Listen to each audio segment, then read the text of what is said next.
good morning, good afternoon, good evening, ladies and gents. This is about Casanova from Orlando, Florida, on this awesome international podcast, Good Wine and Great Laughs, the podcast for wine lovers, ladies and gents, some movies reviews, and hot topic discussion, ladies and gents. If you are new to my YouTube channel, what I do here every Saturday morning at 10 a.m., I have the wine of the day, ladies and gents, and shortly I'm going to give you some information about the wine. I'm going to taste it. I'm going to give my rate. My rate's always from 1 to 10, and I'll let you know what I think. And if you like my review about the wine, ladies and gents, the picture of the wine of the day is going to be available on all my social medias, okay? So you can take that to the wine store and taste yourself. If you like to drink any of the wines that I just show here on my podcast, feel free to make a comment and let me know what you think about the wine of the day, ladies and gents.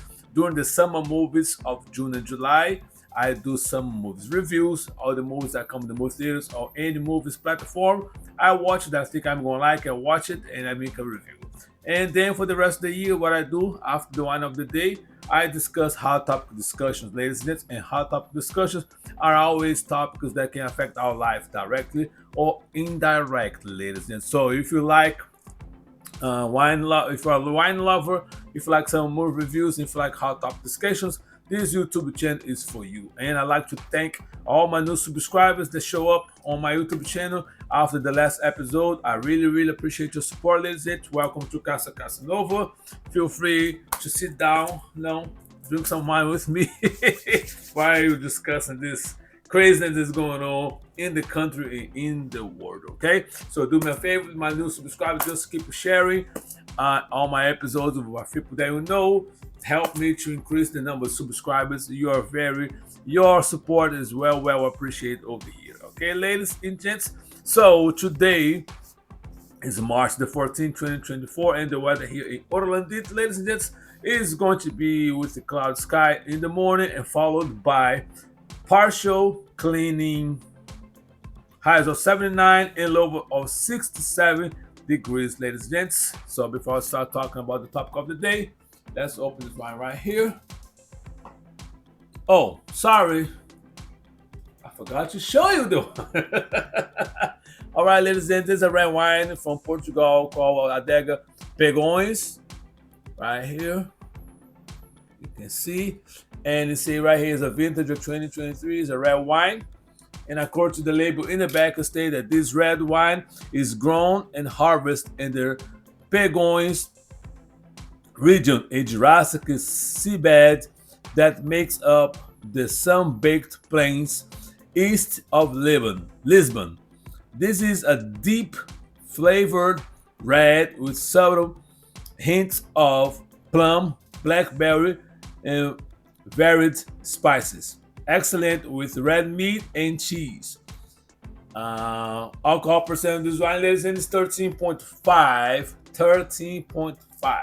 Okay, so let's pour this one here. And let's see what this wine is all about.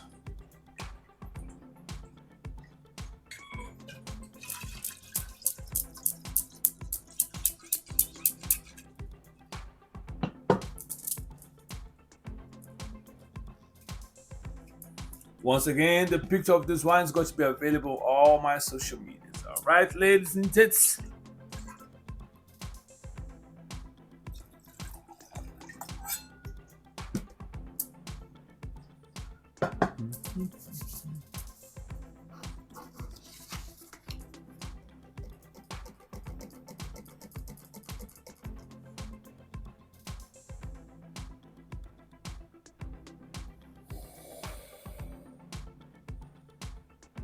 I like the bouquet of this wine. It's not too strong smell of it.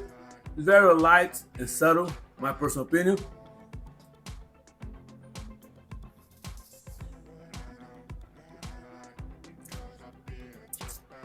Ladies and gents, number one, these are dry wine.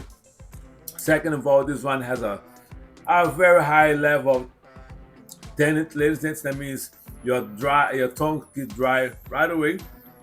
And when I drink this type of wine, I always compensate with some water. So if I drink 1 glass of wine, I will drink 1 glass of water. And basically, it's the same amount of wine that I will drink it, I will compensate that with water. The risk for that, first of all, you're not going to be tipsy or drunk. Second of all, it's not going to give a headache later. And third of all, you're not going to wake up in the middle of the night with a tongue dry like you are on the Sahara Desert. So, personal opinion, ladies and gentlemen, as far as this wine is concerned, to me, the high level attendance is high. I do not like that type of wine that give me my tongue that sensation of dryness. But the same token, I have tasted wine of this type that the dryness was not pleasant in my mouth. This one here, I feel the dryness, but it's not bad. You know what I mean? So because of that, I'll give for this type of dry wine, I'll give this wine an 8.5. So not knocked out. So maybe if I was eating some steak, like grilled steak right now, probably the taste would change and probably be more enjoyable once you pair with the red meat or some cheese that's recommended. Okay, I'm not gonna do this whole bottle today. I'll give it a try. I got mix, cook some steak on on Sunday, and I'll have this wine to see the difference. Okay, but once again, for now, my personal opinion is at 8.5 for this wine right here. Okay, so ladies and gentlemen, let's talk about the topic of the day. Today is for season 12, episode 10. The topic is going to be the outstanding speeches from Jesse Jackson's funeral service. Credits to the CB News, ladies and gents. So let's watch this video right here. Be inspired for this awesome speeches, and at the end, I come back with my 2 cents. All right, it is showtime.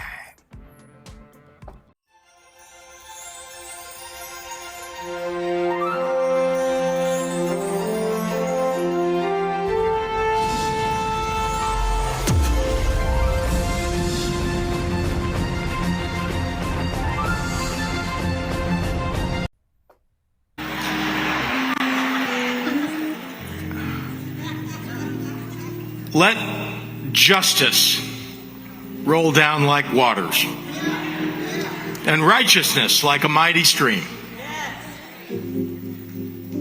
Justice in a too often unjust world. For Reverend Jesse Jackson, each day was a new opportunity to bring justice in a too often unjust world. His ambition, the North Star of his advocacy, was to shape a world where justice is not an anomaly but a constant, where fairness and equity and dignity are so ubiquitous in our lives, they simply flow amidst us like water. Reverend Jackson was at once a mighty roaring river, able to create movements and galvanize masses with his words and his passion, and a gentle brook, able to provide guidance and comfort to the beleaguered and the bereaved. He could lift up and connect with an audience of millions with the same intimacy and fervor that he could with an audience of one. He inspired us not just in his conviction, but in his joy. Not just in his righteous anger at injustice, but in his boundless love for communion. Not just in his words, but in his deeds. He kept hope alive.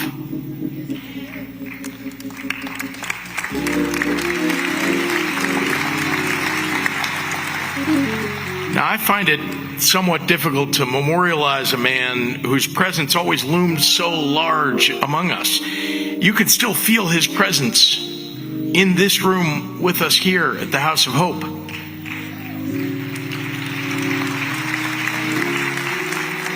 You can still feel his presence in so many ways.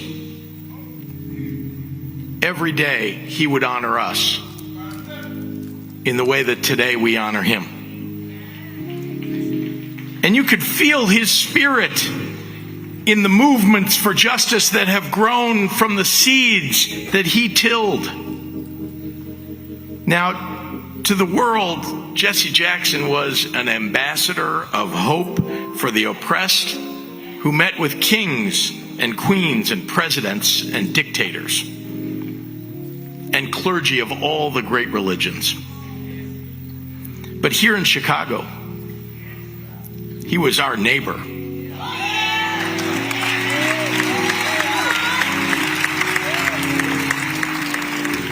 He was our friend. We were so proud. We are so proud. Here, his message of hope was one he offered in a friendly smile to the child playing in front of their home, or the tap on the shoulder for the young man looking for just a little bit of encouragement. He taught us to expand our ambitions and dare to imagine a better world, and to be kind and decent to one another. He brought enormous pride to the people of this city and this state.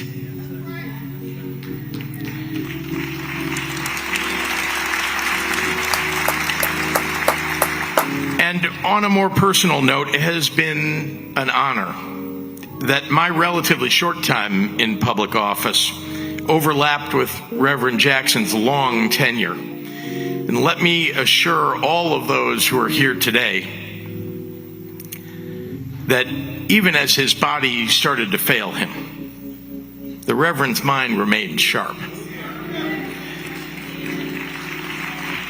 He never failed to pull me aside at an event to ask about something in the news or offer a word of advice or encouragement. He was politically connected. He knew. He shared an affliction common to all those in this room. He loved the political game all the way to the end. And while we know that we shared him with the whole world, Reverend Jackson belonged to Chicago.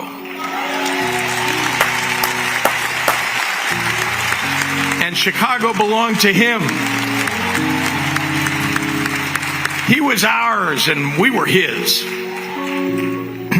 I am somebody. That wasn't just a slogan, it was his credo. It was Jesse's blessing on each of us, on all of us. A pronouncement of pride and accomplishment, pride and determination. It was his reminder of the incredible power that each of us has to lift ourselves up. The gift of dignity in our personhood that God had bestowed upon us. The power that each of us wields that can change the world. I am somebody. To his beloved wife, Jackie. To his loving children, Santita and Jesse Jr., Jonathan, Yusuf, Ashley, Jacqueline, and the entire family. MK and I and our whole family grieve with you in your loss. While Reverend Jackson meant so much to the world, you were the world to him.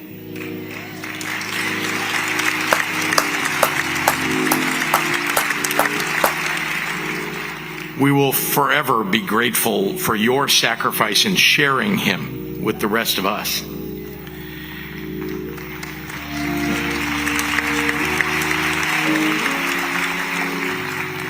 To honor his legacy, let today be a new beginning, not an ending.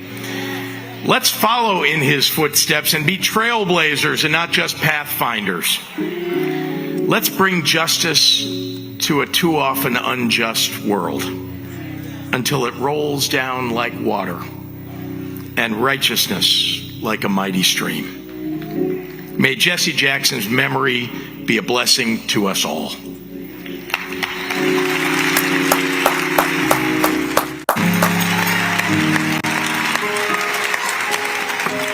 Thank you for that introduction, and good morning, everyone. It is truly my honor to be here today as mayor of the city of Chicago to celebrate a man who was my dear friend, a mentor, and a source of inspiration, Reverend Jesse Louis Jackson Sr. Thank you to Mother Jackson, the entire Jackson family, for the grace and the courage that you all exude. And Mother Jackson, we don't mourn and grieve as the world because we are not ignorant to what has happened. And you will see him again. And that's not a promise from a politician, but from the Word. And he said, if it weren't true, I would not have told you so. Now, to the Jackson family, I'm not trying to start any trouble, but I looked at the program and I didn't see any West Side representation. I didn't see nobody from the Church of God in Christ on the program. So I know I represent the city of Chicago, but God bless you, Bishop Shears. I guess they wanted us to get out on time, so they... But on behalf of my wife and my entire family, I say thank you for the care that you have shown us. From one first family to another, we love you. By evidence in this audience, the city of Chicago, the state of Illinois, and the world, the country, agrees. One quick story. Reverend Jackson may have been the most competitive individual that I've ever met. So a few years ago, we were wrapping up a meeting on the west side of Chicago at Reverend Johnny Miller's church. And Zeke, we started talking about football. And at the time, Lamar Jackson was on his way to becoming the MVP of the National Football League. And I looked at Reverend and I said, now there's a Jackson that's really making a name for himself. And you know, Reverend did not like that. And he looked at me and he said, you know, I played that position. And he said, you know, I was better than Lamar Jackson. See, true story. He said, he might be taller, faster, and stronger, but I'm better than him. And I said, Reverend, well, that doesn't leave too many more categories to determine greatness. And I said, in all seriousness, what makes you better? He said, because of my instincts. See, in sports, you hear about how athletes have a good feel for the game. Something innate that can't be coached, that allows them to read the field and make split-second decisions that ultimately position their team to win. The Reverend will be remembered certainly as an incredible oratory champion, but to the people in Chicago, we knew him as a brilliant strategist, a master negotiator, an organizing savant. His instincts. See, he didn't shy away from the painful realities of racism and hatred, but he had a God-given ability to bring people in, to encourage them in, and to enlist them into the fight of our collective liberation. It was his instincts that understood that labor and faith were one and the same, as Dr. King prophesied. It was his instincts to stand up against school closures and the shuttering of mental health clinics. It was his instincts that led protests down Michigan Avenue when a boy's life was taken by a police officer and then government decided to cover it up. It was his instincts. It was his instincts to run in 84 and 88, but not in 92, to make way for somebody in the deep South and a brother on the South Side to become president of these United States. It was his instincts. See, I had the privilege to accompany Reverend to Selma one year, and while we were there, he recounted the days and weeks that were spent organizing to get folks to walk with them across the Edmund Pettus Bridge. And he said, now that history has proven us to be right, he said that everybody and their mama was on that bridge. But he knew the struggle from going town to town, and he was calling people out of isolation and into community, understanding that the bridge is a symbol that burdens all of us. It's what connected us. It's what was waiting for us on the other side. He had a feel. His instincts understood that that bridge was a representation of the cross. See, it was the bull counters of the world and state-sanctioned violence that they unleashed on our people. It was a cross brought to bear by the most egregious alignment that can materialize in the fight against inequality. Reverend Jackson's instincts understood the words of James Baldwin, who said that ignorance and power allied is the most ferocious enemy of justice. But his instincts understood that if there's a cross to bear, we need a symbol of a promise. And that's when he formed the Rainbow Coalition. that said that whosoever will, let them come. It would be necessary for the movement to build the future that he saw where America could finally live up to her ideals. And when I think of Selma and that storied march across the Edmund Pettus Bridge, I know that Reverend Jackson knew exactly how much wickedness and hatred waited for them on that bridge. Beaten, abused, intimidated, they marched anyway. They bore the cross because they understood that on the other side of the bridge, his instinct said there's a win. And see, in America, we find ourselves at a bridge, and we are confronted in this moment. And that bridge is now described as borders, where borders get to determine how human dignity is determined by which side of the border you live on. He understood the bridge. And so now we are in the midst of a choice to choose hope over despair, light over darkness, love over hate, because he knew there was too much to gain. On the other side of the bridge, Bishop shared, I think I feel my help coming. Because on the other side of the bridge, Rodney, housing as a human right. On the other side of the bridge, health care for all. On the other side of the bridge, safe and affordable cities. Accessible transportation, finally fully funding our public education system. It is time to cross the bridge, you all, to build an economy that works for all. Black, brown, white, Asian, young, old. It is time for the ultra-rich to pay their fair share in taxes on the other side of the bridge. Reverend, you cross your bridge. We know our assignment. We see you on the other side. God bless you. Amen. Comes the men. It's good to be home. That's my president. I love you back.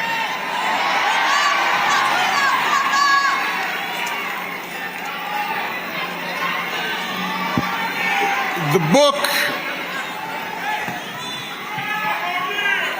book of Isaiah. Where are you at? Now, see, I believe in the Constitution.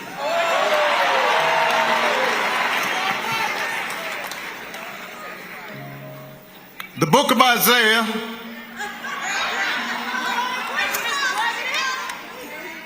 God is looking for a messenger.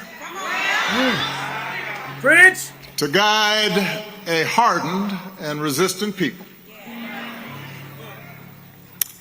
And the Lord asks, whom shall I send?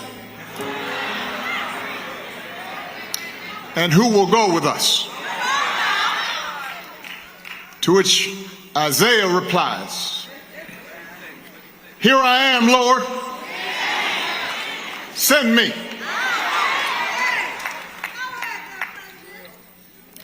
To Mother Jackson and the Jackson family, to President and Mrs. Biden, President and Secretary Clinton, Vice President Harris, Pastor Dates, my old friend, though he looking good, Reverend Meeks, Reverend Jenkins. It is an honor to join you today to celebrate the Reverend Jesse Lewis Jackson, a man who, when the poor and the dispossessed needed a champion, and a country needed healing, stepped forward again and again and again and said, send me.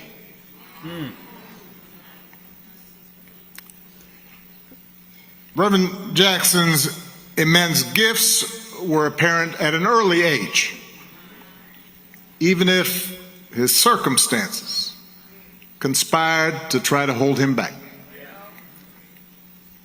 Born out of wedlock to a teenage mom, growing up under the oppressive cloud of segregation, confined to schools, sports facilities, movie theaters that were separate and unequal. It was a world where on Thanksgiving he'd have to wait for his mother to come home on the bus carrying leftovers from the dinner she had to cook for somebody else. A world designed to tell a child that he or she could only go so far. That to think otherwise would be foolish or dangerous. And that wisdom required you to accept your lot in life. And young Jesse refused to accept that verdict. He was a born leader, an athlete, a talker, knew how to talk, star quarterback, student body president. He could have succeeded within the confines that were determined for him and had a successful life. But like so many of his generation, so many extraordinary civil rights leaders in the late 50s and 60s, that Joshua generation, he instinctively understood that individual success meant nothing unless everybody was free. So he became inspired by the bus boycotts in Montgomery. He led 7 black students into the whites-only library, sitting down and getting arrested for reading. Think about that. The library closed, but then it reopened. And when it did, it was open to everyone. Send me, Jesse said, even as a young man, and the world got a little bit better. By the time Reverend Jackson graduated from college, he had attended Chicago Theological Seminary. He knew the nature of his calling, and he became, as everybody knows, the youngest member of SCLC, assigned to lead Operation Breadbasket here in Chicago, right around the time that Isaiah Thomas is talking about. And it was during this period, and especially after Dr. King's death, when the optimism of the early movement had begun to fade and leadership had begun to fracture, and when the country seemed to have grown bored, gotten weary of the idea of justice and equality, and moved on to other concerns, that Reverend Jackson rose above despair and kept that righteous flame alive. Through Operation Push, he led boycotts and challenged corporate policies around hiring and contracting, recognizing that civil rights without economic justice was an empty promise. He backed unions in their organizing efforts and activists in fair wage campaigns, understanding that if the have-nots and the have-little bits ever learned to make common cause across racial lines instead of fighting each other over breadcrumbs, everybody would benefit. He helped register millions of voters. He fought against biases in the criminal justice system. He drew attention to local abuses of power and called folks at the national level to account. And by the early 80s, he was delivering that message of change and hope across the globe, freeing hostages from captivity, fighting to end apartheid in South Africa. And then, in 1984, as the powers that be in Washington were rolling back hard-won progress, slashing the social safety net, when more and more folks were getting left behind, and greed was being trumpeted as a virtue. See, we've been there before.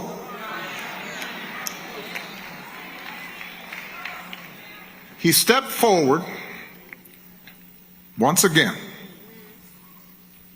and said, "Send me." He ran for the presidency of the United States of America. I had just graduated from college during that first campaign. And I was living in New York at the time. I was working to pay off my student loans, eating a lot of tuna fish and camel soup. And if I went to a diner, I'd grab some extra crackers, put them in my pocket. And I was inspired by the civil rights movement. And I had in my mind to work for social justice. But even though I was full of good intentions, I was uncertain of how to serve and fighting off self-doubt. And I remember how, at the time, plenty of people, including, plenty of black folks, were dismissing Jesse's chances. Suggesting, oh, he just wants attention, he can only get black votes. But then I remember one night sitting in my janky apartment, and I got an old black and white TV with the rabbit ears, and I'm kind of jiggering around, and it's about this big. I know young people can't imagine, but the TV was about this big. And I'm watching the Democratic primary debate between him and Walter Mondale and Gary Hart. And I remember how, when that debate was over, I turned off that TV and I thought the same thing that I know a lot of people thought that night, even if they didn't want to admit it. That in his ideas, in his platform, in his analysis, in his intelligence, in his insight, Jesse hadn't just held his own. He had owned that stage. He wasn't an intruder. He wasn't a pretender. He belonged on that stage. And the message he sent to a 22-year-old child of a single mother with a funny name, an outsider, was that maybe there wasn't any place, any room where we didn't belong.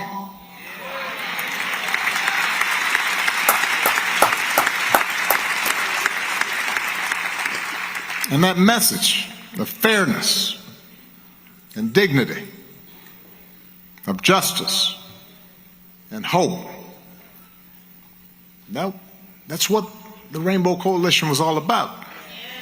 In 1984, and then again in 1988, Jesse didn't just speak to black folks, he spoke to white folks and Latinos and Asian Americans and the first Americans. He spoke to family farmers and environmentalists.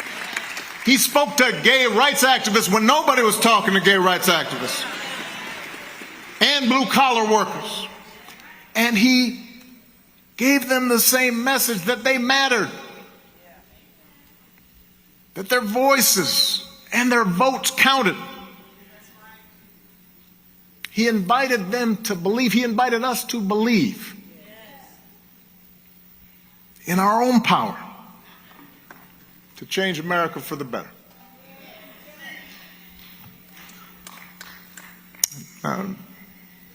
By the delegate count, Jesse's two candidacies ultimately came up short.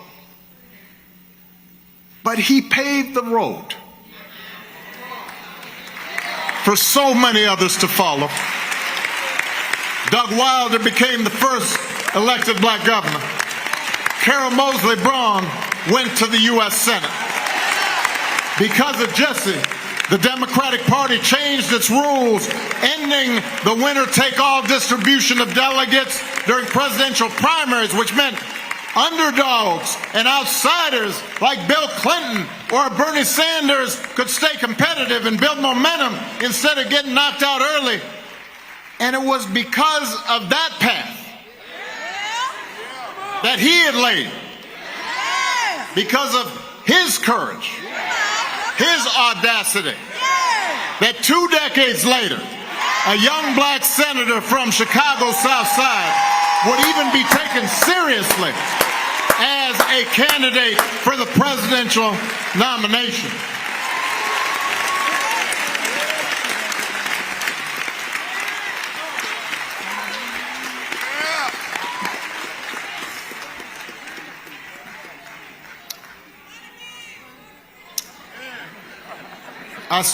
I still credit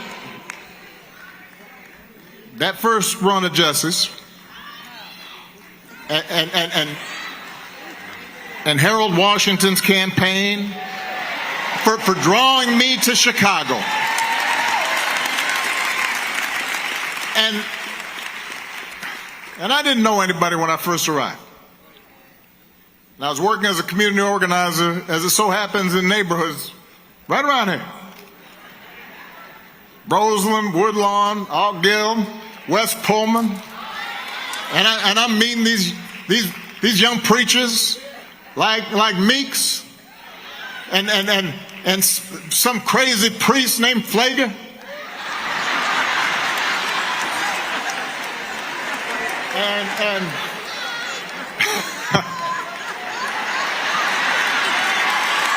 And I guess Jenkins was running around, but he's kind of young. He came a little bit later, so I'm going to churches and I'm listening to all these amazing preachers, and it was hard work, and half the time I didn't know what I was doing, and progress was slow, and I definitely didn't know how I was going to survive these Chicago winters, because I grew up in Hawaii.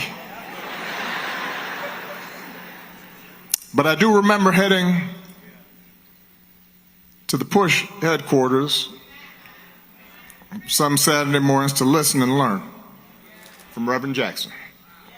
And y'all remember how on some mornings, if there was a major issue going on, the room would be packed to the rafters. And sometimes some celebrity just wanders in. And then some mornings it was kind of low-key.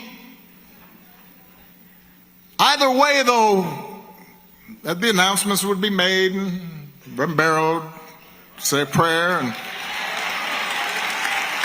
and Jesse would sit there, and then finally he'd gather himself up and stand, and he'd start kind of slow, you know, and sometimes he'd talk kind of low, so you couldn't quite catch what he was saying, so everybody lean in. And over time, it was that same boundless energy that would emerge, and that same passion and that same insight. And he'd offer you a master class in economics on a Saturday morning.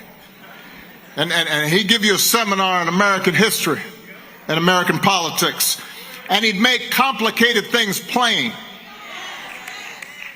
And he'd tell stories that would make you laugh 1 minute and cry the next. And whether you were a bus driver or a teacher or a business leader or a young organizer, You came away from those meetings with a better understanding of how the world worked, how power worked. And more importantly, he made you believe that if we came together, we could make the world work better. Now, we've been talking about Jesse telling us we are somebody. I am somebody. And he wasn't just talking to young black boys like Isaiah, though he loved them fiercely. He wasn't just talking to young black girls to help them believe, though he believed in them. He was talking about everyone who was left out, everyone who was forgotten, everyone who was unseen, everyone who was unheard. And in that sense, he was expressing the very essence of what our democracy should be. The ideals at the very heart of the American experiment. The belief that regardless of what we look like or how we worship, regardless of where our ancestors come from or how much money we got, we're all part of the American family. We're all endowed with the same inalienable rights to life and liberty and the pursuit of happiness. We're all obligated to answer the call and step forward and take responsibility for making wrongs right and for caring for our neighbors and bringing the reality of America a step closer to its glorious ideals. And answering that call isn't always easy. And Reverend Jackson and his family knew that better than most. To do what he did, he would endure all kinds of hatred and setbacks and betrayals and doubters and death threats. He would sacrifice, as Jim Reynolds pointed out, the leisure and comfort of what was available to him as a far more financially secure life. And those sacrifices were not his alone. They were shared by his wife and his children. And they bore that burden with grace and strength. I got to know the Reverend and his family over the years, and as I watched his children follow his example of service, I came to appreciate the conviction that drove him and that he had passed on, the faith that guided him and that he had passed on. And it was a faith that didn't waver, a flame that burned bright, even as his body began to fail. The last time he and I had a chance to visit in person, he was already ailing. It was getting difficult for him to stand, difficult for him to speak. We were in Hyde Park, in a hotel room. I embraced him and figured we'd just have a low-key visit. Maybe he'd need some rest. And he starts coming up with this project and this initiative and issues I needed to look into. And here's some commentary that he would suggest, and some phrasing that he thought might work, and maybe we might co-write an article.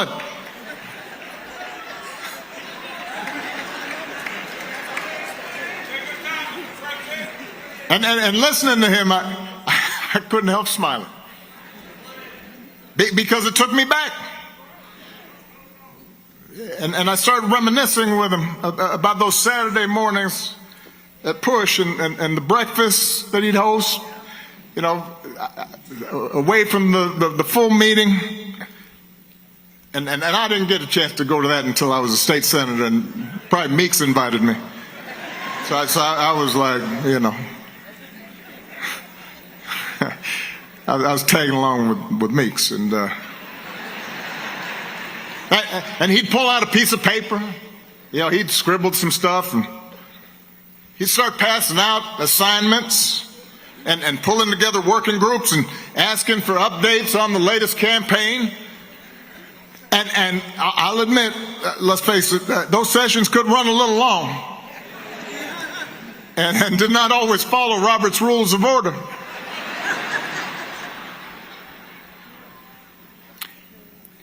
But when Jesse called your name and acknowledged you in that room, especially if you were young, especially if you were just coming up, especially if you weren't sure you could pull off what you thought you might be able to do, especially when you needed help. When he did that, you stood up a little straighter. You knew you'd been seen by this giant. He'd laid hands on you and let you know you had a contribution to make. And so that day, I told him how much that meant to me and how much it meant to so many lives that he impacted. And I told him thank you, because I'd always be grateful for that legacy of hope.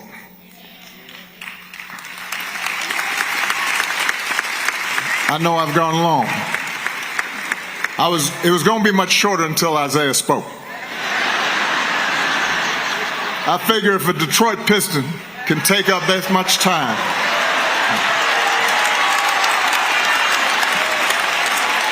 it was beautiful, and I mean that. Love me some Isaiah.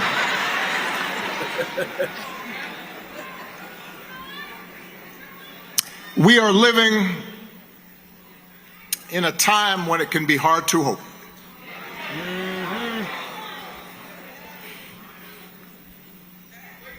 Each day we wake up to some new assault on our democratic institutions. Right.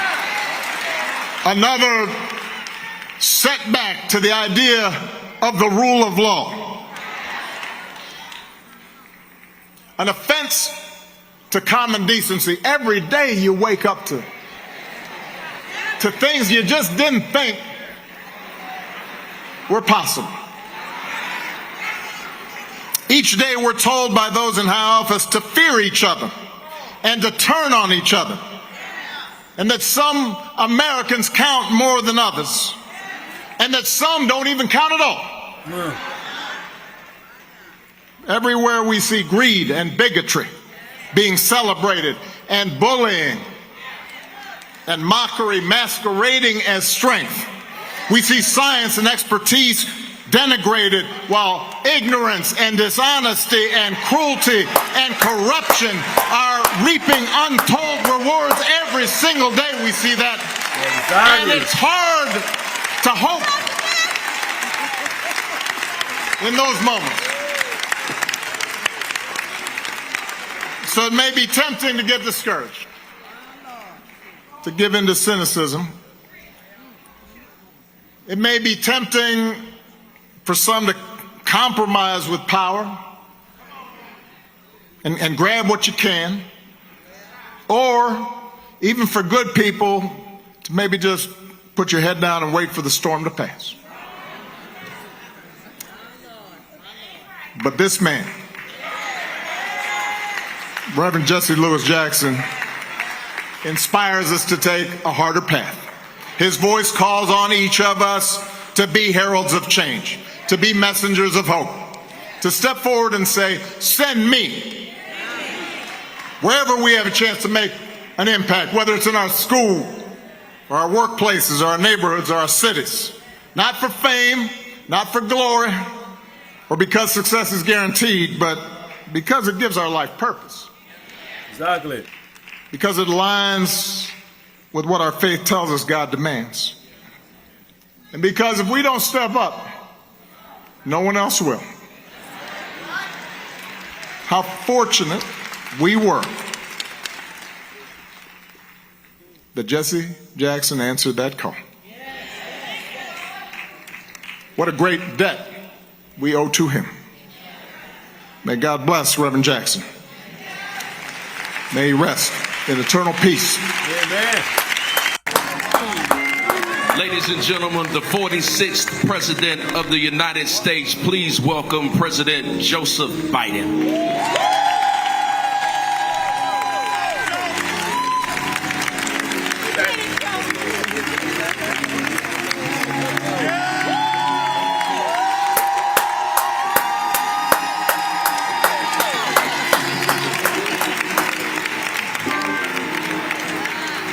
Thank you.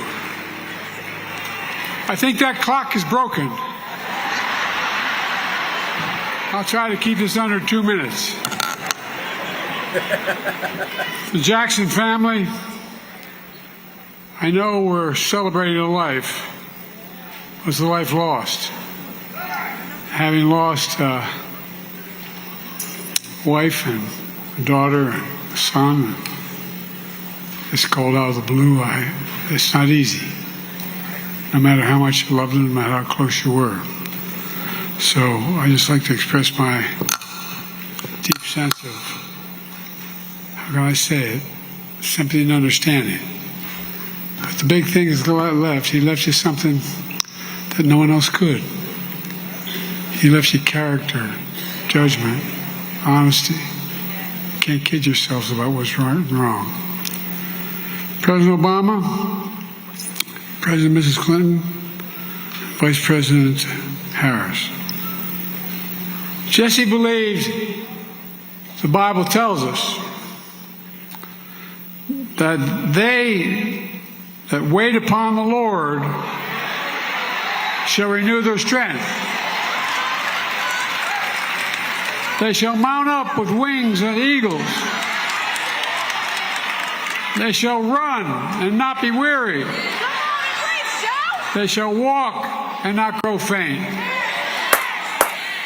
I hope the hell you all got that, but you're going to need help getting out of here.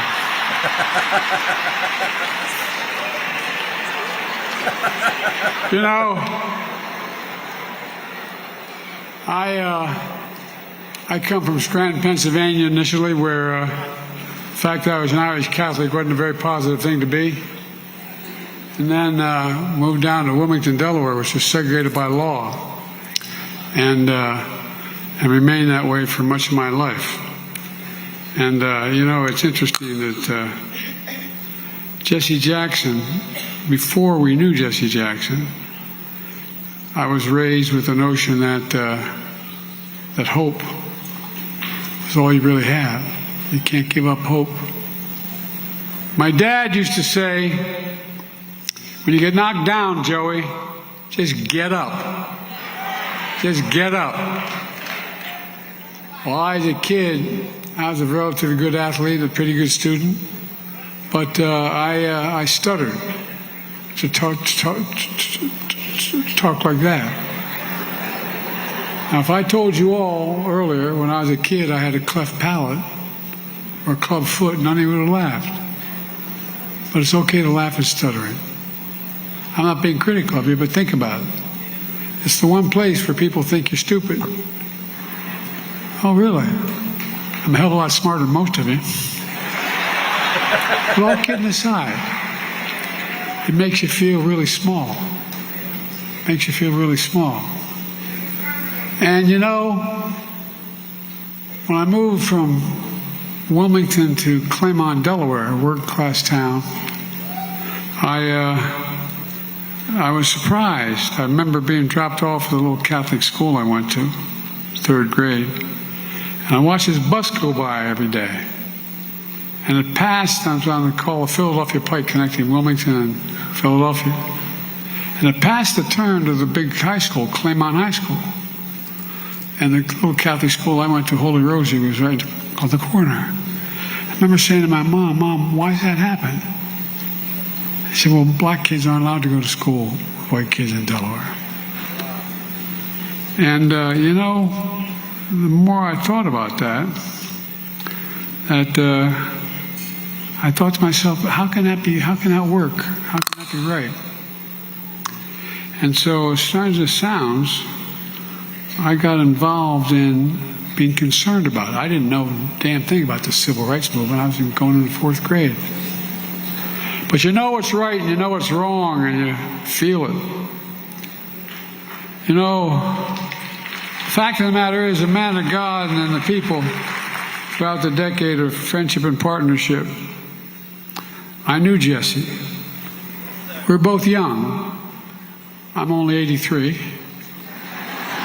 Here's a, I'll tell you laughing at it. That's 40 times 2 plus. But all kidding aside, we came up through the same time. I knew Jesse, and history remembers him. I knew him was determined and tenacious. I knew him was underrated, undeterred, and unafraid. Not a joke. And more than most, Jesse was dedicated with every fiber in his being to redeeming the soul of America. The soul of America. You know, Jesse came up and I came up together as leaders in the Democratic Party. We had very different backgrounds, and in some cases even different views, but never on race. Sometimes we went toe-to-toe. We disagreed on some issues. But that's what I actually admired most about Jesse. His passion. He was passionate. His passion. The courage of his convictions. And you know, his courage inspired a hell of a lot of us, even though we were the same age. You know, with his captivating presence, his stirring words, he would be easy for history to mistake Jesse for a firebrand.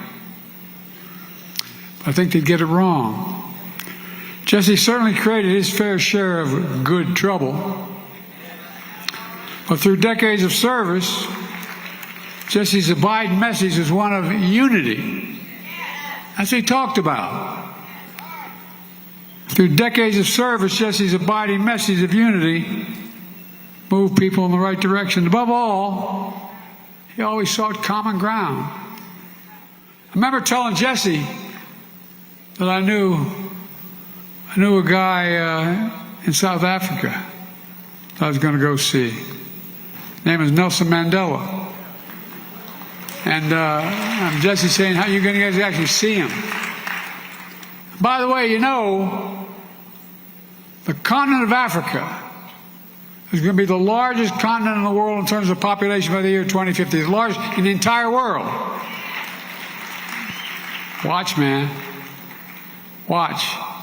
And the fact of the matter was that I remember there were a group of senators going down to, I got elected when I was 29. I wasn't old enough to be sworn in. For real. Some people I wasn't bright enough to be sworn in. But the point was, I had to wait 17 days before I could be eligible to be sworn in as the United States Senator. One of the benefits that had was I wasn't going to leave the Senate. I wasn't going to be sworn in because I got a phone call on December 18th before we would get sworn in January that my wife and daughter had just been killed and my 2 boys were going to die. So I decided there was an accident. There was a Christmas shop, a tractor trailer hit them. So I decided I wasn't going to go to the Senate. And often pointed out to me, I said, you know, my kids can, the state of Delaware can always get another senator. We had a Democratic governor.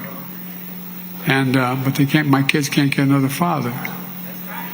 But because of a couple of people, starting with Teddy Kennedy and a guy named Fritz Hollins from South Carolina, where Jesse was from, and a few others after Hubert Humphrey and others, they put their arm around me and they said, look, just stay for 10 months and then go.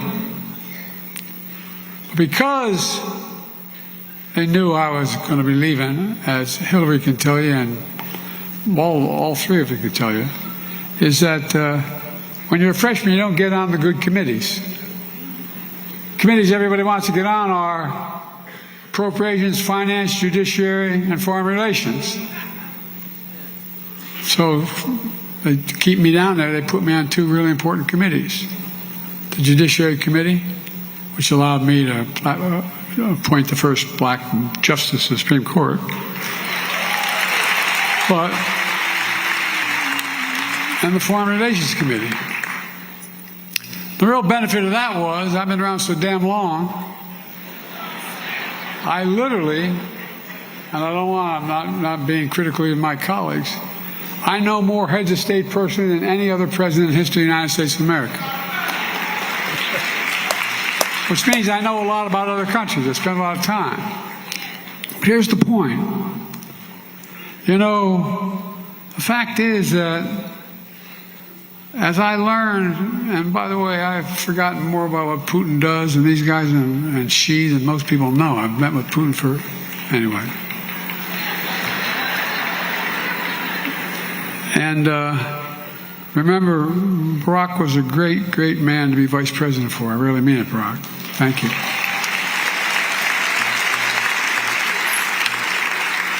Barack and I had a deal where we'd talk with each other every morning we'd be the first 2 people we talked to. And every night we'd be the last 2 people we talked to. And Barack would be asking me a question or something. I'd say, well, you know, it's all personal relations. He'd go, I know, Joe. Enough about all personal relations. But the fact of the matter is, that's why he was such a damn good president. And the whole point of what I'm trying to get at here is that, you know, Jesse did it really well. You got to know people. You got to understand what's on their mind. You got to kind of speak to them. You got to be able to talk to them. And above all, Jesse always sought common ground. Of course, he preached hope because, folks, despite all he endured growing up, despite the pain and disappointment he experienced, Jesse was an optimist at his core. No matter what you say, at his core, he was an optimist. I don't know if it was born out of religious belief, I don't know if it was born out of how it arrived, but it arrived in people in different ways. But it mattered a lot. It mattered a lot. He kept the faith with the American people. Every time I moved after I moved from Scranton, we'd go up there and spend the summers up there. Every time I leave my grandpa Ambrose Finnegan's home, he was an All-American football player at Santa Clara when Irish Catholics weren't very much in vogue and kept in the mines up there, as Hillary knows that state well. And every time I leave the house, he yelled, "Joey, keep the faith." And my grandmother will know, "Joey, spread it." Well, folks, I had the opportunity to come up in politics at a time with people like Jesse around, and Jesse in particular, where he talked about hope. He talked about hope. He believed in his bones in the promise of America. We're all created equal in the image of God. And we hear this all the time, so I wonder how many people really believe it. He believed everybody deserved to be treated with equally and throughout their lives. And while we've never fully lived up to the promise, I don't think things would have been the same had Jesse not been around, because Jesse decided that his life was ensuring that we never fully walk away from it either. Because there's bad times like now. We're in a tough spot, folks. We got an administration that doesn't share any of the values that we have. And I don't think I'm exaggerating a little bit. And so, he knew who we were at our best, and he simply refused to let us off the hook as a party, as a nation, or as individuals. And time and again, through triumph and turmoil, with relentless insistence on what is right and just, he helped lead us closer to fulfilling our nation's promise of restoring the nation's soul. He used his gifts to influence generations of Americans, and countless elected officials, including presidents, as you see here today. And though through his impassioned words on the campaign trail and through moments of quiet courage, Jesse changed history in ways numerous and profound. In fact, I want to thank the Jackson family again, because you don't do it without family. My dad used to have an expression, Miss Jackson. Say, family is the beginning, the middle, and the end. It's all family. And Rainbow Push Coalition, you know, the family, you're just incredible. But I promise you, as much as we're celebrating here, when you leave here, you're still going to go home and you're going to feel a little hole in your heart. He's gone. He's gone. But only I can tell you from experience of losing so many people in my family, the day will come when his memory brings a smile to your lips before it brings a tear to your eye. It will come. It will come. And my prayer for you is it'll be sooner than later. Look, you know, at the Legion of Americans, I know there are many who counted Jesse as a mentor, a friend, a hero. Let us be what Jesse called us to be. A margin of hope. Sometimes just a margin. You change people's lives, you change community lives. Lift up this country and light the path to be a nation Jesse always believed we could be. You know, 3 years ago this week, Jesse and I came together once again on the Edmund Pettus Bridge. Walk across that bridge. When you stand there, you come from a state like Delaware, you understand what's on the other side when they're waiting there. Thugs on horses waiting to beat the living hell out of you. Well, let me tell you something. We reenacted that a number of times. But this time, Jesse's in a wheelchair. But he's not deterred. His faith renewed his strength. And with faith, he didn't grow weary, and he didn't let us grow weary.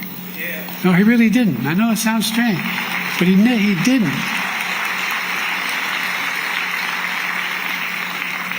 I reflected on Jesse's strength and his spirit. Let me close with sharing a hymn that means a lot to the Biden family. Particularly meant a lot to my son, Bo. Bo's a wonderful guy. He should be standing here, not me. Bo was the Attorney General of the state of Delaware, a really decent guy, loved by everyone in the community. Volunteered to go to Iraq, rather than go to Iraq when it was all National Guard. And he died there because he was exposed to those burn pits. Well, you know, this quote meant a lot. It's, and he will raise you up on eagle's wings and bear you on the breath of dawn. And let this light shine upon you like the sun until next time he sees you, he'll be holding the palm of his hand. My prayer for everyone here, and I'm cutting my speech very short because I'm afraid I'm being attacked.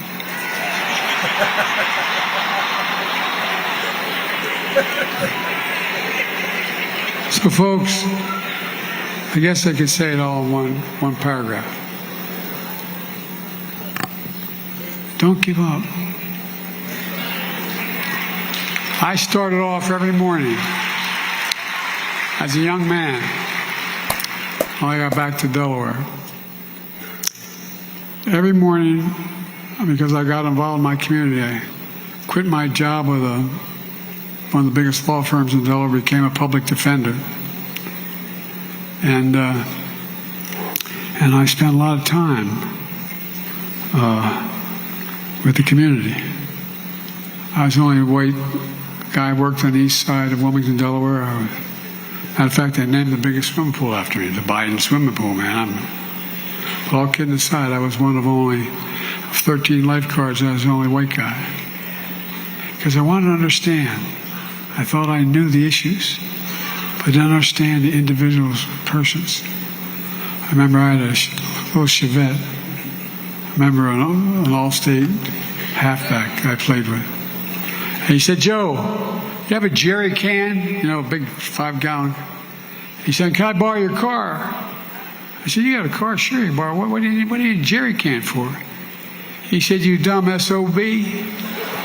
I'm going down to see my mother in North Carolina. I can't stop at a gas station. I can't stop at the gas station." The point I'm making is, the more we know one another, the more we understand what we're going through. There's enough decency and human nature in this country to reach out, to help. You know, Jesse kept hope alive for us in his lifetime. And we've got to continue to do it in our lifetime for our children. Because there's nothing beyond our capacity when we work together. Nothing, nothing, nothing. So stand up and finish this job.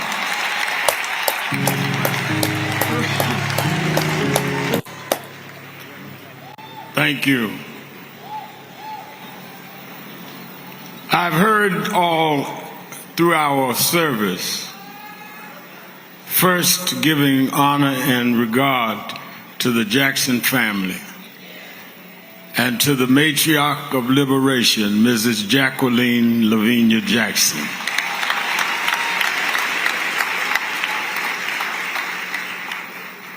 As I listened and thought about, everyone quoted the slogan of Reverend Jackson, but I want to, in my few minutes, and if you take Brother Biden's minutes and other minutes, I come out of the Jackson School of Thought. They told me 4 minutes, which means 8 in Jacksonian language. I don't want us, Yusef, to leave here having mourned and then mock what Jackson was all about. We're sitting here acting like our own lack of rising to what he wanted us to be is the reason we are sitting on the brink of some of the most serious reconstruction behavior being rescinded that we've seen in modern times. To leave here and not follow an assignment would not be what Jesse Jackson taught us.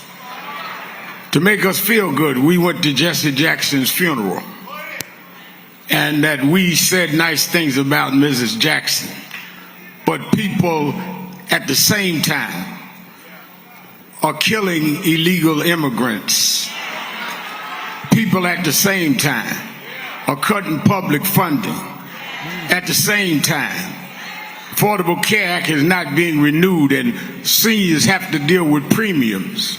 Don't sit here so holy and sanctified and act like you have no assignment yourself.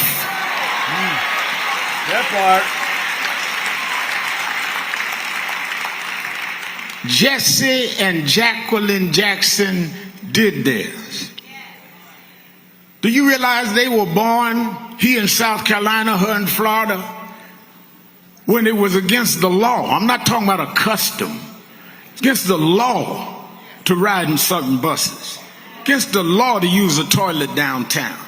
Against the law for you to eat in certain restaurants. And these two Southern-born, raised in Southern American apartheid, went on and put 2 of their sons in Congress, broke down barriers of voting. They did theirs. They planted a platform that led to an empowerment, and we are the generations behind them that have returned to those that were against us being empowered. Oh, they went against the Southern bigots in the overalls. We're dealing with manicured Fifth Avenue bigots.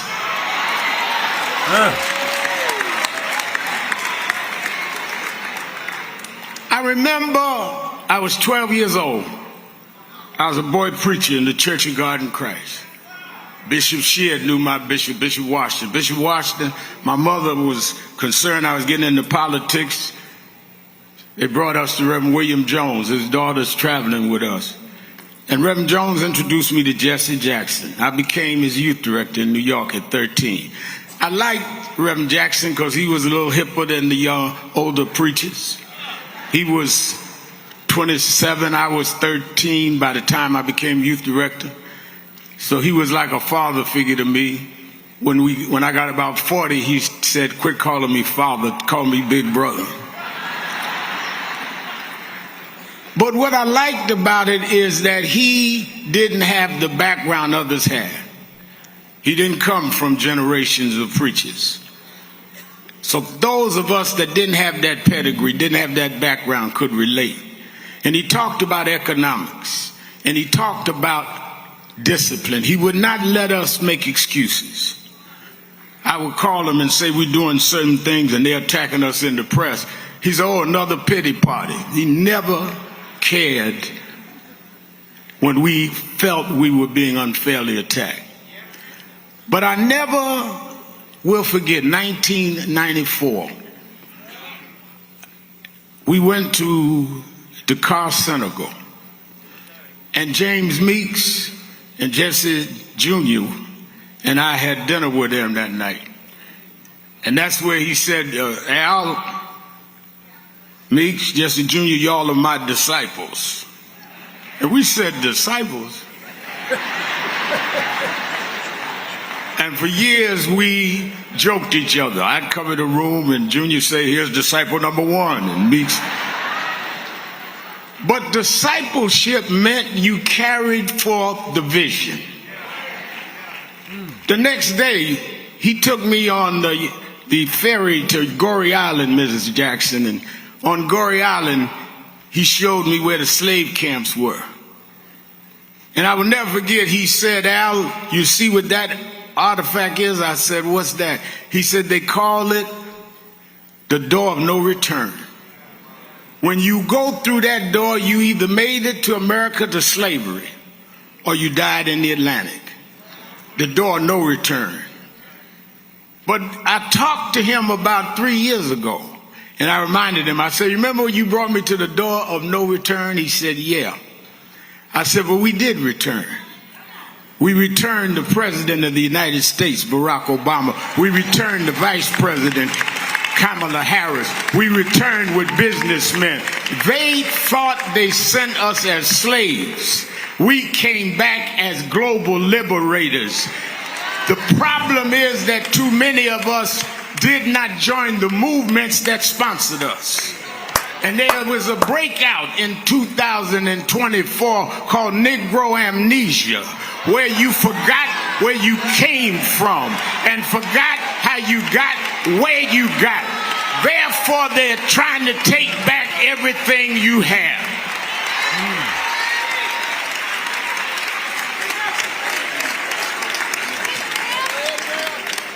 I asked Michael Eric Dyson, our prominent scholar, where in history is this? He said, we always go one step forward and two backward. Well, here we are now. The problem is not Trump. The problem is us.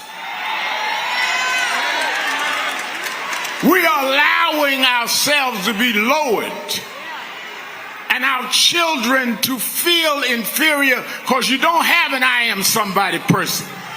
You got our artists calling our women bees. Our others calling us niggas. What happened to us? What happened to black and proud? What happened? I'm gonna vote. What happened? Ain't gonna let nobody turn me around.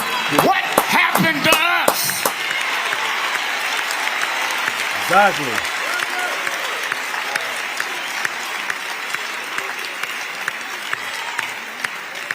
We believed our way. and we had the faith to do it. And that's why my challenge to you is that we should do what Jesse Jackson did. Not look at what you can see, but look at what you can believe even if you can't see it. Sitting up here talking about, oh, they got all the power, we can't win. We gotta win. Because they put the seeds of victory in us. If we just nurture them and grow, Hakeem Jeffries be the Speaker of the House. If we keep on winning, we'll get the Senate back. If we keep winning, we can save health care for our grandmamas. If we keep winning, we can bring about criminal justice reform. If we keep winning, we can have 2 Jackson boys in the Congress. We didn't come this far to turn around now.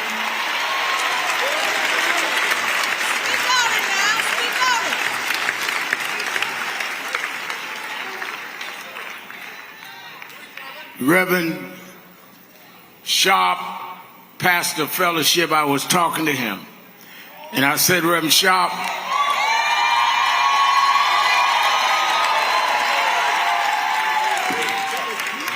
I was saying, Reverend Sharp, Jesse Jackson talked about keep hope alive. And I met a man that Reverend Jackson admired called Adam Clayton Powell when I was a kid. And Adam had a slogan called Keep the Faith, Baby. And I'd like, Tyler Perry's here. He canceled something to be with us. I'd like one day Tyler do a whole thing on it, Adam Powell, because there's a little risque side to Adam that Tyler know how to handle that kind of stuff.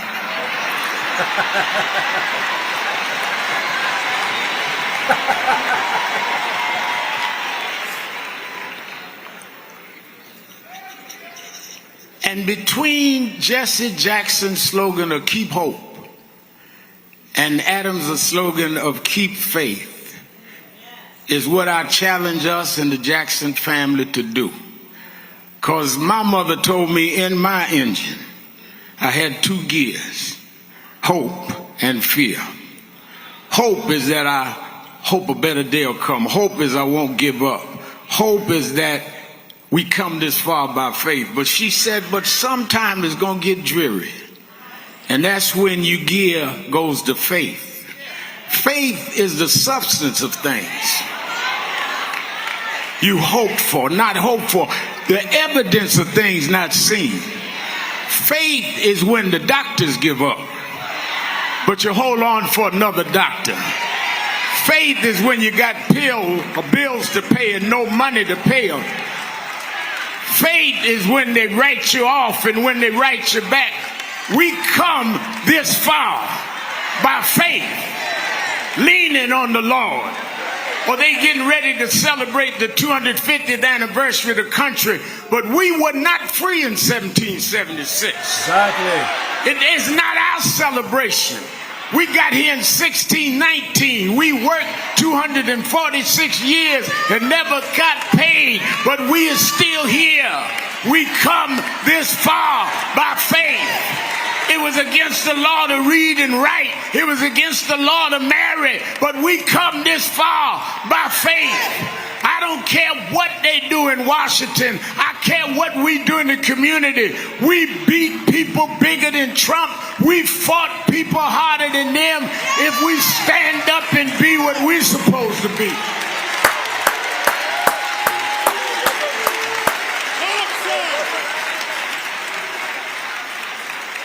Private sector saying they're going to end diversity, equity, and inclusion.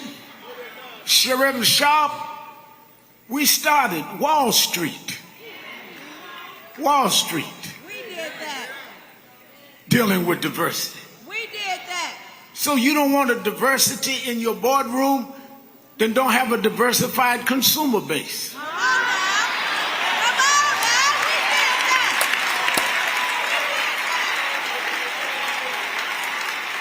So what I'm urging you to do is leave here with some Jackson fire in you. Not just a program book, but to say I see the things the way they are, but I'm going to turn and change them. Have some Jackie Jackson fire saying, I'm going to raise my kids beyond your expectation. I'm going to rise up anyhow. But Reverend, it looks bad now. Look at Iran. Look at what's going on in Minnesota. Look on. Yeah, but I was raised by them to realize that after storms, if we do the right thing in the storm, if we organize, if we register, if we do what we're supposed to do, there's always a rainbow coming out. The rainbow don't show until the storm is over. The rainbow gonna come out in November. The rainbow gonna come out in 28. We're gonna fix these tricks in 26 and march through the gates in 28. We didn't come this far to turn around now. We won't go back. We won't go back. We won't go back.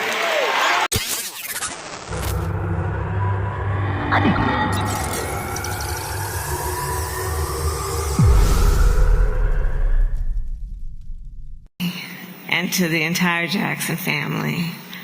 On behalf of Doug and my family, we pray with you as we did a couple weeks ago in your home, and we thank you. I thank you.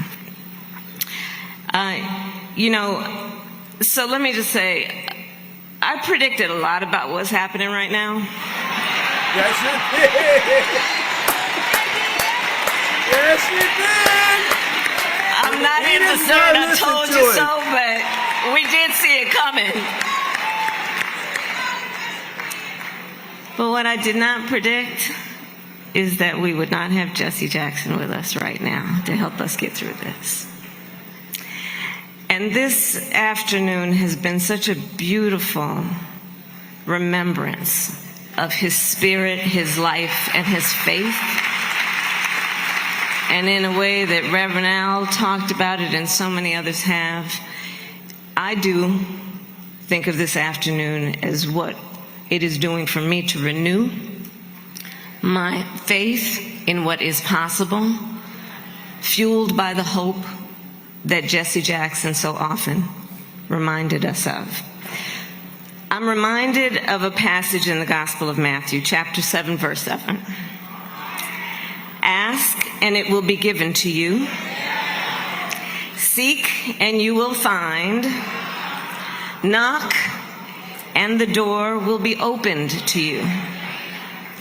And so from a young age, we know that Reverend Jackson saw that the doors had been closed to the millions of people across our nation and throughout the world who were otherwise so deserving. And they were doors, of course, to opportunity, to equity, to justice, to freedom. And so he dedicated his life, as we all know, to breaking down those barriers. So when we are speaking of these doors, I will share with you that as a child, I was raised that when you see a closed door, you must knock and wait to be invited in.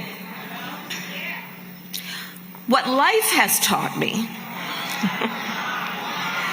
is that if that invitation is not offered, and if that door remains shut, even after repeated attempts to knock on said door, sometimes you have no choice but just to kick that door open.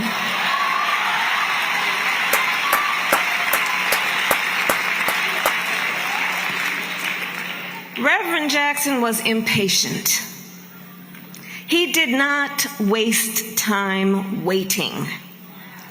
Even when the doors in front of him were barred and bolted, even if those on the other side hesitated or even ignored him, he always devised a way through.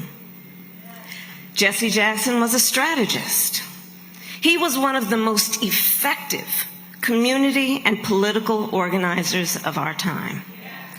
And he was the founder, I think most would agree, the founder of the modern progressive coalition. Think about the work that he did. In addition to the strength of his spirit and his determination, the leadership of Jesse Jackson was defined by his vision, dare I say his ambition, to tap into what otherwise had been untapped in terms of the potential of a coalition of seemingly different people who could be brought together around shared values and ideals and experience. That's what Jesse Jackson did. He modeled that for so many of us. Over the past half century, that coalition strategy, his methodology, has been the heartbeat for so many movements about progress in our country. Those movements born out of struggle, but resulting in progress. Think about, and it was mentioned, the women leaders that he elevated, like the self-described colored girls, who have been a driving force behind so many campaigns that have been about freedom and justice. Throughout his life, Reverend Jackson reminded us that the many fights for freedom are interconnected. He saw not only the interconnection, but the interdependence of the various struggles for justice and dignity on behalf of Black Americans, Native and Asian Americans, Latino, LGBTQ Americans, and Americans with disabilities. That was Jesse's rainbow, and he continued to grow it. He gave us the language, the rainbow, to understand, as has been said, the beauty that comes after the storm when we see what is possible and what can be unburdened by what has been. As he once said, when a barrier falls for one of the locked out, it opens the doors for all. And that is what he told me, and what he taught me, and how he inspired me. I was a student at Howard University, you know, when Jesse Jackson was one of the leaders of the anti-apartheid movement, and me and my classmates would go out on the mall every weekend and protest, looking at Jesse Jackson as a model of what that movement should and could have been. I was a law student then in 1988 when Jesse Jackson decided to run again. I was the first Black woman elected district attorney of San Francisco. I was the first Black woman elected district attorney in the state of California in 2004, when I created one of the first in the nation initiatives as a prosecutor that was about getting jobs and counseling to those who had been in the criminal justice system. And at the time, the powers that be told me I was not supposed to be doing that. They said, why are you letting people out of jail when you're supposed to put them back in? Jesse Jackson spent a lot of time in the Bay Area. Many of you may know. I saw Butch Wing here. And Butch, together with Jesse Jackson, would visit with me during those earliest days of my elected career to give me the support and the confidence and the initiative to think about how, in a position such as being DA, I could continue the idea about what it means to build coalition around a group of people whose dignity must be seen and the resources that must be put into them. Jesse Jackson, from my first elected position to when I ran with Joe Biden for Vice President of the United States, and when I became the Democratic nominee for President of the United States, always told me and convinced me that everything that we were doing is possible. And so I just want to share what I brought today. I brought with me two momentums from Jesse Jackson's campaign that I have saved since I was a student. So one is this button that reads Jesse Jackson 88. The other, some of you who were around at the time may remember, is this button. I I will read it to you, and pastors, please forgive me. It reads as follows, all caps. Damn straight, exclamation point. It's time for a black presidential candidate. That was a Jesse Jackson pin from those days. And just a beautiful example of his determination, his sense of humor, but his ability to see what can be unburdened by what has been.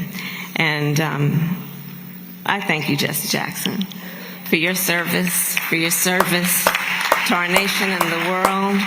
Well done, good and faithful servant. Well done. Thank you.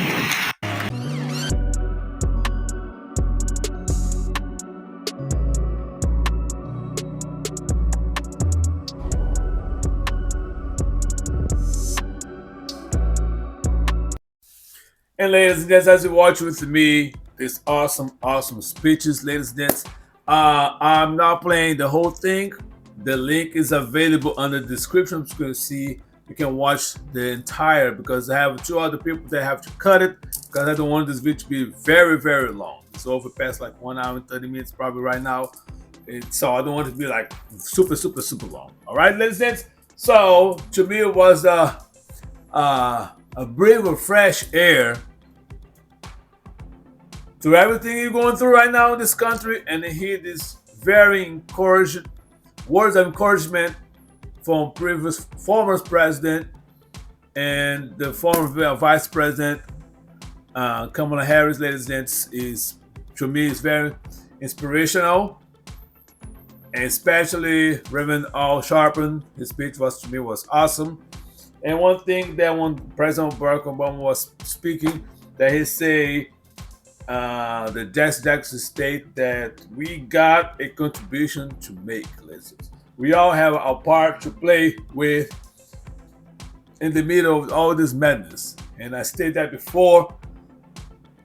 You have these mid-elections coming, ladies and gents. It's very imperative. And I'm watching everything's going on. All these special elections going on right now. Republicans are losing all. Now, Michael Johnson, the Speaker of the House, said that he had a speech saying that he guaranteed that the Republicans going to win. In my opinion, unless they steal the elections, that's the only form that they're going to win. Because the reality is that a lot of people are suffering. Some of the MAGA people are finally waking up to the fact that they're being bamboozled. They are seeing now that Donald Trump is not by artists, not all, some of them.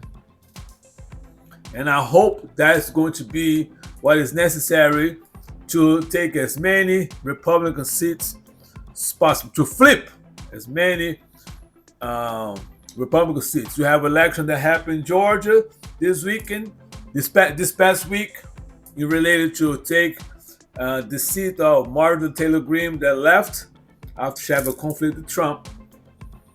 And it's going to be a run-on because all the other 3 Republican candidates, there are Democrat candidate that's a former, if I'm not mistaken, he's a colonel in the United States Army.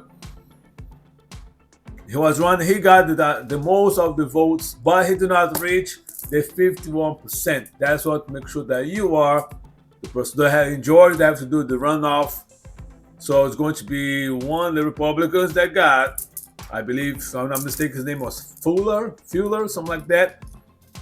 And then this Democrat candidate. Hopefully, Georgia is going to pull up again, because I guess if this happened, I don't know, I'm not sure if they're going to be one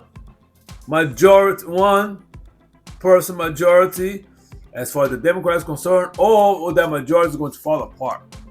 If that majority fall apart, that means Rakeem Jeffrey more likely is going to be the Speaker of the House.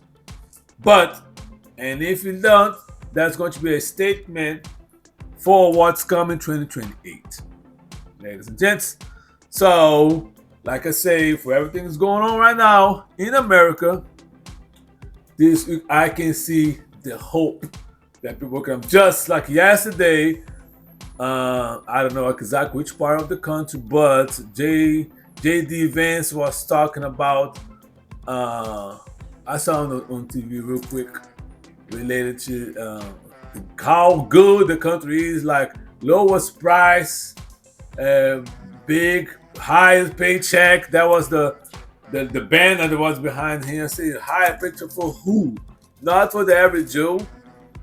Maybe for all the money that you guys are embezzling, and the schemes that you guys are making to get your fat cats more money and themselves more money, but us, the average Joe, I not make no extra money.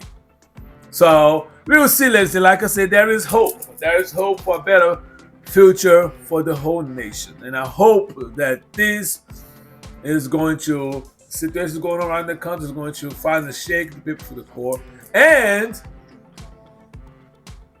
like some people say, it's going to be worse before it get better. And the reason that I judge me how you want to judge me, I don't care. I hope they get worse as far as the cost of everything increase very, very high. Because like Kamala Harris said, I told you so, but you don't listen. So I already know, and I said that before, that you're all going to suffer.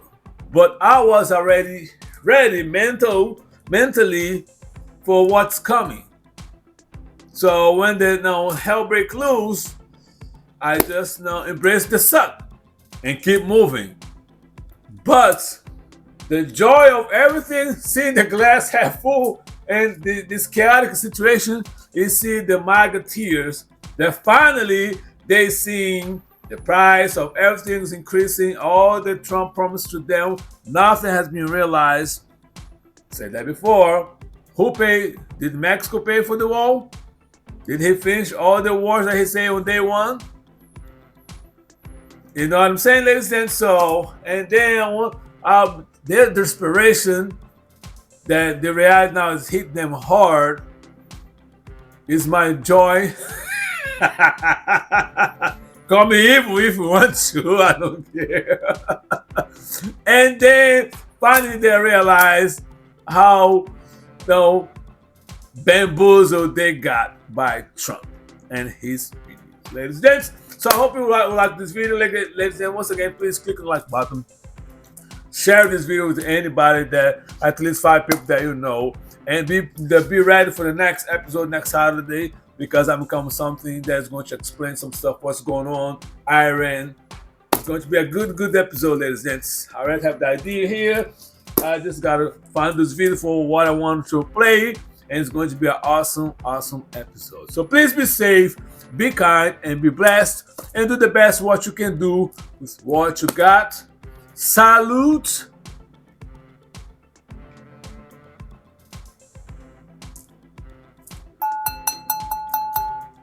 And I see you next Saturday.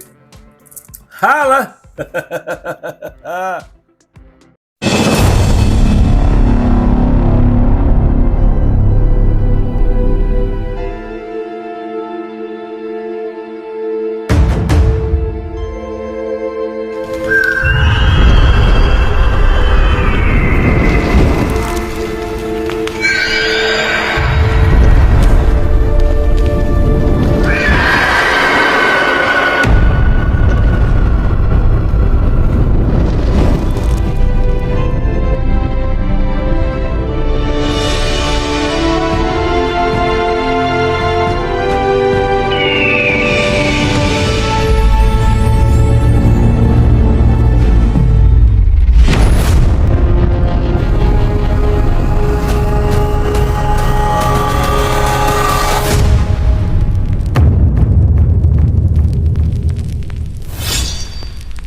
Pushing my rap like the push I on the block, holding my